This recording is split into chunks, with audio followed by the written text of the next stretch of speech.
తెలుసుకోవలసిన విషయం. మా అమ్మాయి చాలా అమాయకురాలు అన్నీ మన దగ్గరే అవన్నీ. 16-17 ఏళ్ళ అమ్మాయి సెల్ ఫోన్ చూస్తే చాలా విషయాలు తెలుస్తాయి మనకి. మన దగ్గరే అవన్నీ చాలా. అందులో ఇవాళ పిల్లల్ని అస్సలు అమ్మో 6 ఎక్కువ వీళ్ళు, చాలా అడ్వాన్స్. ఎందుకంటే యాపిల్ కంపెనీ వాళ్ళ ఫోన్లు ఇంతవరకు 100 కోట్ల ఫోన్లు అమ్ముడయ్యాయి. తాజా సమాచారం మీకోసం చెబుతున్నా. 100 కోట్ల ఫోన్లు. యాపిల్ కంపెనీ ఫోన్, ఈ స్మార్ట్ ఫోన్ కనీసం 5,000 ఉంటుంది కదా, ఇంకా పైన కదా. 5,000 ఇంటూ 100 కోట్లు అంటే 5 లక్షల కోట్లు వచ్చింది ఆ కంపెనీకి ఆదాయం. పత్రికలో వచ్చిన వార్త పెద్ద అక్షరాల్లో. ఇండియా జనాభా 120 కోట్లు. మరి ప్రపంచం అంతా అమ్ముడయ్యాయని అనుకుంది. ఇండియాలో కనీసం 50 కోట్లు అమ్ముడే కదా. మరి మిగిలిన ఫోన్లు అసలు ఇవాడు ఫోన్ లేని మనిషి ఉన్నాడా? ప్రాణం లేని మనుషులు ఉంటారు. ఫోన్ లేని మనిషి ఎవరు ఉన్నారు? ప్రాణం ఉంటే ఫోన్ ఉండాల్సింది. పైగా ఒక్కొక్కరి దగ్గర 2 ఫోన్లు, ఒక్కొక్క ఫోన్లో 2 సిమ్ములు. ఇదివరకు అయితే 3 పువ్వులు 6 కాయలుగా దేశం అభివృద్ధి చెందిందని, ఇప్పుడు 3 ఫోన్లు 6 సిమ్ములుగా అభివృద్ధి చెందుతుంది. ఇటువంటి సాంకేతిక యుగంలో, సమాచార విప్లవం ఉన్న యుగంలో అమ్మాయికి ఏమీ తెలియదు, అమాయకురాలను కూడా ఈ తల్లిదండ్రులంతా అజ్ఞానులు ఇంకెవరు లేరు. పూర్వకాలమే చెప్పిన ఉదాహరణ ఇది. సంస్కృతంలో అలంకార శాస్త్రంలో ఉండేటువంటి మాట. ఒక మగాన్ని ఒక అమ్మాయి ఇష్టపడినప్పుడు ఎంతమందినైనా సరే లెక్క చేయకుండా పారిపోవడం ఖాయం. ఎన్ని అడ్డంకులు ఉన్నా సరే. తెలుగు సినిమాలు కూడా దాన్నే ప్రోత్సహిస్తున్నాయి. చివరికి అమ్మాయి తల్లిదండ్రులు అరెస్ట్ అయ్యేలా చేస్తున్నాయి, నీదే తప్పు అన్నట్టుగా. మరి అమ్మాయి భవిష్యత్తుకు బాధ్యత వహించేవాళ్ళు వాడెవడో కొత్తగా ప్రేమించిన వాడు బాధ్యత వహిస్తాడా? తల్లిదండ్రులు కాకపోతే. మరి పిల్లలు అలా ఉన్నారు.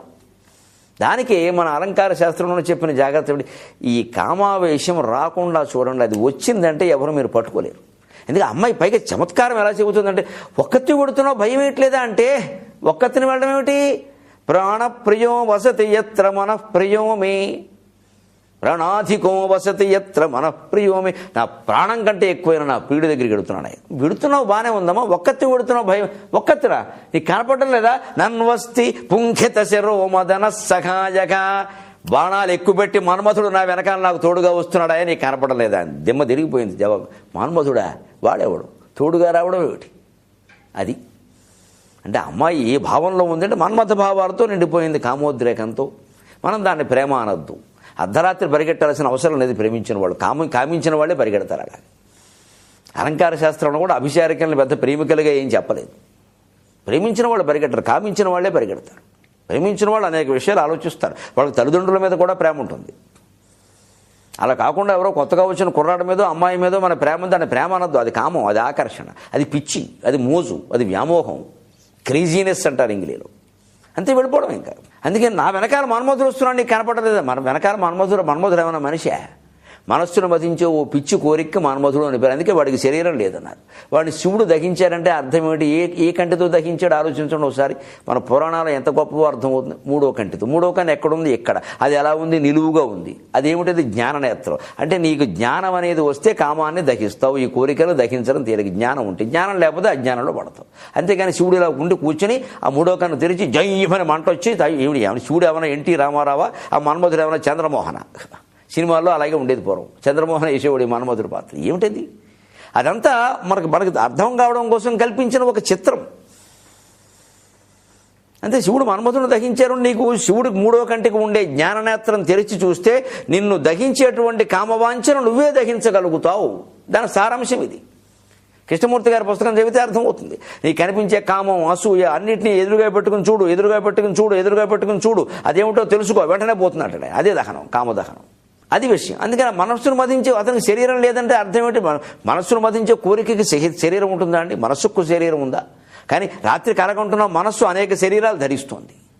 శరీరం లేని మనస్సు అనేక శరీరాలు ధరించడం చూస్తే నిర్గుణమైన పరమాత్మ ఈ జగద్రూపంగా ఎలా మారాడో అర్థమవుతుంది. వేరే ఎవరు చెప్పక్కల. దీని గురూపదేశం అవసరం లేదు. పుస్తకం చదివినా చాలు, ఇలాంటి మాటలు విన్నా చాలు. ప్రత్యేకించి ఒక గురువు గారి దగ్గర పారసేవ చేయక్కల. దీని గురించి ఆయన కానుకలు సమర్పించక్కల. కాస్త వివేకం ఉంటే చాలు. మన రాత్రి కలగంటున్నాం, మన మనస్సు రూపం లేదు. దాన్ని మనస్సు ఎవరైనా రూపం చెప్పి మనస్సు బొమ్మ ఏమనండి. ఎంత పెద్ద కార్టూనిస్ట్ను కానీ, ఎంత పెద్ద చిత్రకారుడు కానీ మనస్సు బొమ్మ ఏమనండి, సాధ్యం కాదు. ఓ సంగీతానికి బొమ్మేస్తారు, ఓ మేఘానికి బొమ్మేస్తారు, దేనికైనా. గాలిని కూడా చివరికి ఎలా ఏదో వేస్తే గాలిని మనకు అర్థం. మనస్సు బొమ్మ ఏమన్నా చూస్తాం. ప్రపంచం మొత్తం మీద సవాల్. మనస్సు బొమ్మ వేయలేరు. కానీ ప్రపంచం మొత్తం పాలిస్తున్నది మనస్సే. అదే మనకు అర్థం. ఆ మనస్సు రాత్రి పడుకుని కలగని అనేక రూపాలు ధరిస్తుంది కలలో. అలాగే అదే సాధ్యమైనప్పుడు నిర్గుణుడు, పరమాత్మ నిర్గుణుడు, సాకారమంతా మన ఆరాధన కోసమే. సాకారాన్ని పట్టుకుని వేలాడకూడదు. సాకారమే ముక్తి అనుకుంటే అంతకంటే అజ్ఞానం ఇంకోటి లేదు. దాన్ని పట్టుకుని వేలాడకూడదు. నిర్గుణమే, నిరాకారమే, వెళ్ళిపోవలసిందే అందులోకి. కొంతకాలానికైనా, ఎంతకాలానికైనా, ఎన్ని జన్మలకైనా ఎంత తొందరగా వెళ్ళగలిగితే ఆ నిర్గుణ ఆరాధనలోకి అంత మంచిది, అంత జ్ఞానంతో ఉంటాం. అందుకే వివేకానందుడు చెబుతాడు, 20 ఏళ్లవాడు గుళ్ళోకి వెళ్ళకపోతే తప్పు, 60 ఏళ్లవాడు వెడితే తప్పు అన్నాడు. ఎందుకంటే అప్పటికి అర్థం కావాలి ఆ విషయం.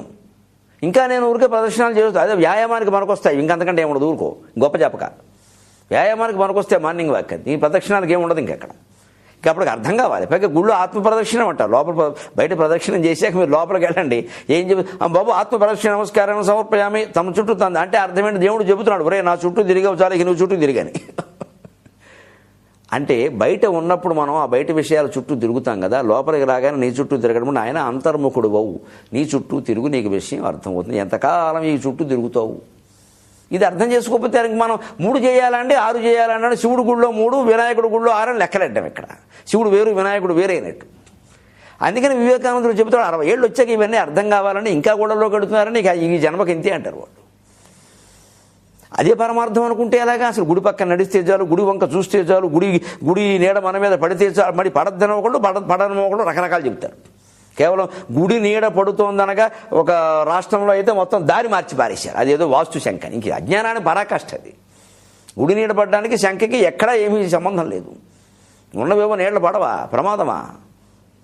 ఇంకా మనిషికి పిచ్చి పట్టిన తర్వాత ఇక పిచ్చి ముదురుతుందండి. దురదృష్టం ఏంటంటే ఈ పిచ్చి నమ్మకాలు కలిగిన వాళ్లే రాష్ట్రాలని, దేశాలని పరిపాలించడం ఒక దౌర్భాగ్యం. ఒక శాస్త్రీయమైన అవగాహన లేకుండా, ఆధ్యాత్మికత కూడా వాళ్ళకి తెలియదు, శాస్త్రీయంది అన్ని నమ్మకాలే. వారి నమ్మకాలు కొన్ని 100 కోట్లు వృధా అయిపోతూ ఉంటాయి. అది ఎవరు పట్టించుకోరు, ప్రజాధనం ఏమన్నా అంటే వారి ఇష్టం. దానికి పరిష్కారం ఏమిటంటే, ఎప్పుడు మనిషి ఆలోచన విధానం మారుతుంది. చిన్నపిల్లలు అనద్దు, పెద్దవాళ్ళు అనద్దు. మన్మథుడు లేడా, కోరిక, అదో పిచ్చి కోరిక. వాడు నా వెనకాల ఉన్నాడు, పుంకిత శరో, ఎక్కుపెట్టిన బాణాలతో వాడు నన్ను కాపలా కాస్తున్నాడు. మన్మథుడు కాపలా కాస్తాడా? ఎవరో 4 వెంట పడితే ఈ అమ్మాయికి తెలుస్తుంది.